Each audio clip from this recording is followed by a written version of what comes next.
Hi, I'm Emma Lou, the Creative Director with Heartfelt Creations. Today I'm going to show you how you can create a handmade Christmas card while incorporating a very interactive element of adding your family photos. You can do 1 to 4 photos with this technique. You're going to absolutely love this, so join me and we'll learn this together.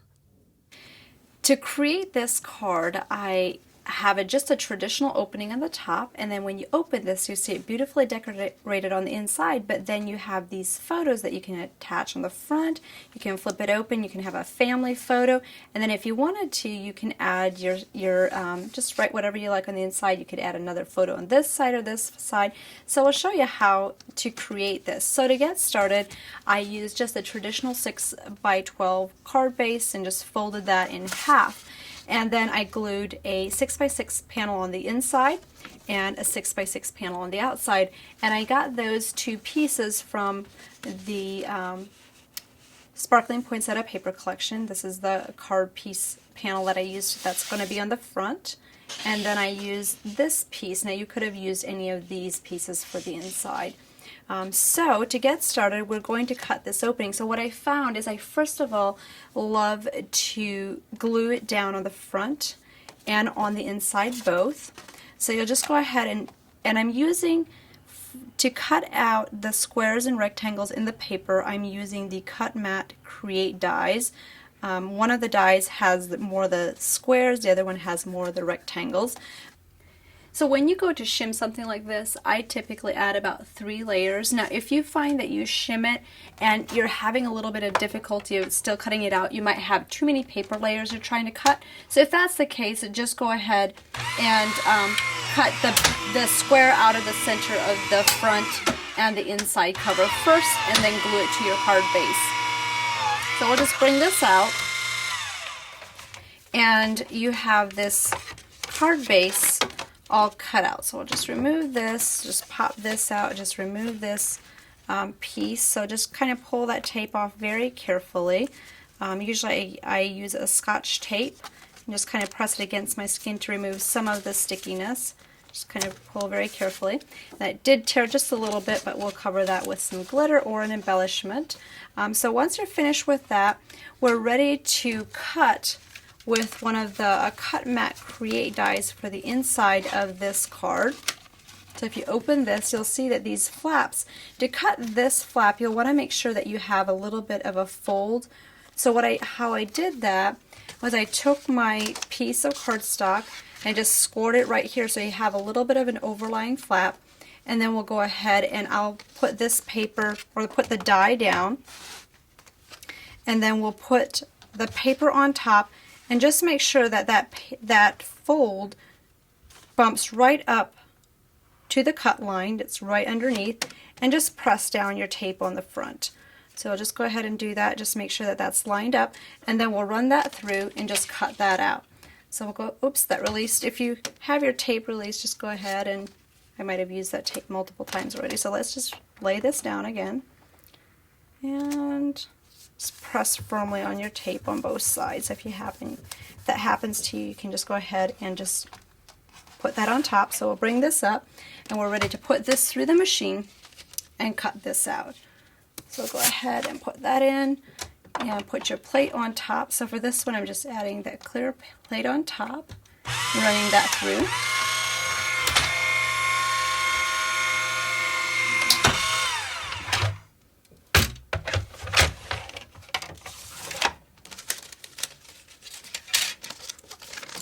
So we'll bring that out, and if you have a piece that's not quite cut out, I think I might need to replace my plates if it's not cutting out just one layer of paper, or you can always shim that too. But you'll see how that flap is on the top, and now that is ready to glue together. To add the inside flaps, I like to add this flap on the left first, and the reason I do is because this one will line up with this center opening. So to do that, I like to bring this in and have the piece that you're going to glue as the base just kind of lined up exactly like you would have it on the card, and then push this down and kind of make a little bit of a mark on this side, just a little bit on the inside, and then a mark up here on the top, and that will show you where you should line up this piece. So you can pull that away and then just add a little bit of glue on this flap. This one is a little bit shorter. This is where the small square photo is going to be layered to. Now it's totally optional. You could have done a complete 4x6 card. So if you're doing Christmas photos and you want it to be a certain size, you could do the 4x6 or small square, but you can kind of customize it to whatever you like. Now I like this design because they really are the same size in width, but in length it kind of offsets itself. So for this one you can then just glue the flap down on this side and tuck that right underneath the first flap you glued down. So I'll just bring that down, and once that's lined up I'll just bring this up just a tad and then just fold that flap around the edge, and then you're ready to glue that inside into the card base. So you'll just go around the edges. And we're ready to add this to the center. So go ahead and just glue this in, just kind of position that. I'll just bump this a little bit down so that it folds nicely, so you'll see how nicely that is folded in the center, and we're ready to add the clear cardstock into the opening. You'll see that there is a stamp design on both areas. Actually, let me start over on that one. Okay, sure. Sorry.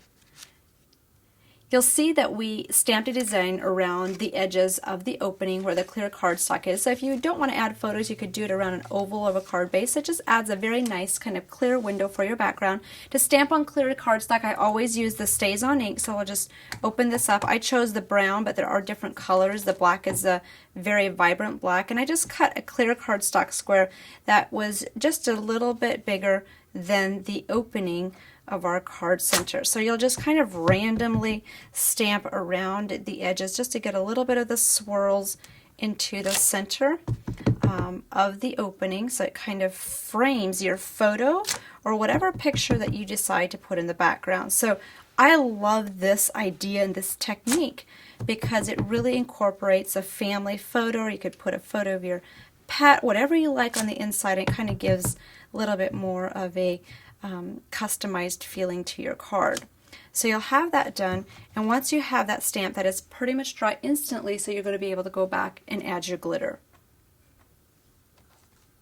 Before you add that glitter, I do like to add a little bit of glue around this window frame, just along the outer edge. This will dry clear, and then we can attach our clear cardstock that is stamped and only apply glitter to the area that needs it.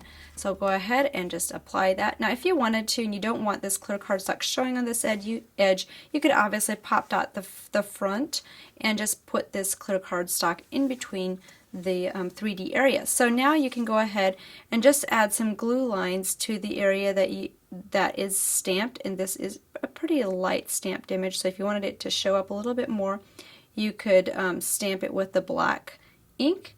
That does stand out a little bit more, but this kind of gives it a very kind of like a clear stained glass window effect. But you'll just go ahead and cover all the swirls first where you want to add the green. You can just kind of follow the lines of the background stamp. This will dry clear, so whatever you add the glue to, it will dry clear and it'll show through on the front. So we'll just do that area for right now. Sprinkle the green glitter over the top.